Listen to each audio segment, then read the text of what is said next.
Colin, just give me your take on this quarter, particularly the supply chain issues they cited as a result for a lower than expected vehicle production number.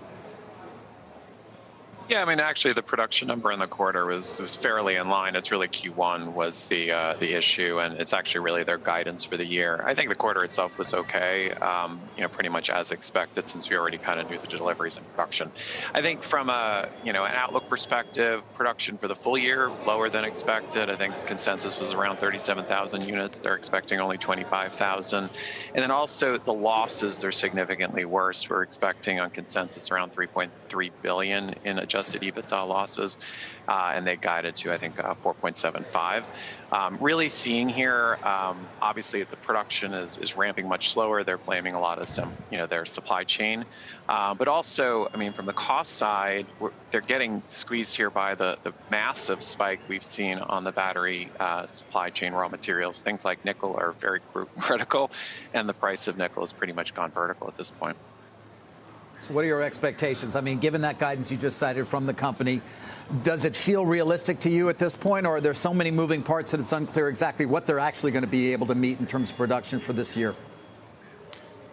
I mean, I think it's de-risked from where it was, obviously, and where expectations were. It's still a pretty low number in the scheme of the global auto industry, and we've seen, companies like Tesla have gone through these similar growing pains as they're launching a platform.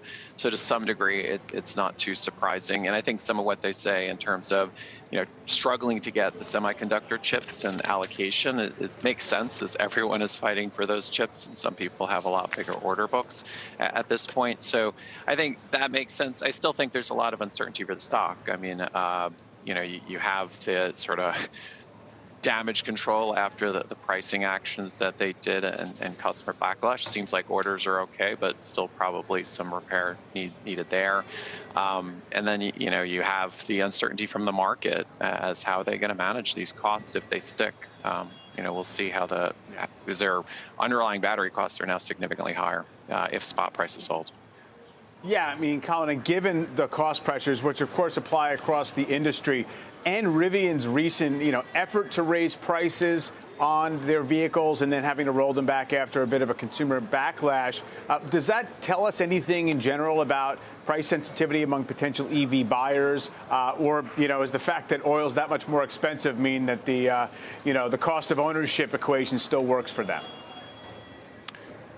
There's a couple of parts of that question. I mean, I think from their price increase, realize they did, go back, and those people who had existing orders and people that have been waiting for a while, they're going to respect the price they originally booked at.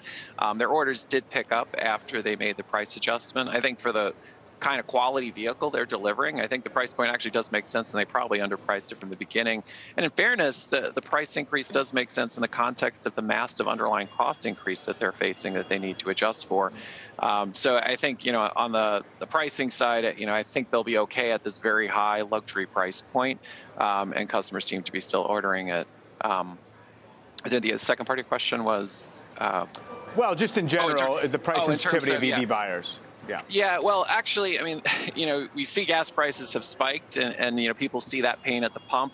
I think what's kind of the issue underlying it is that with the nickel spike and what that means for battery costs, the economics for the automakers has actually gotten a lot worse. The economics were negative, and now the cost parity has actually gotten further out between the internal combustion engines. So we could see more interest as gas spikes in EVs.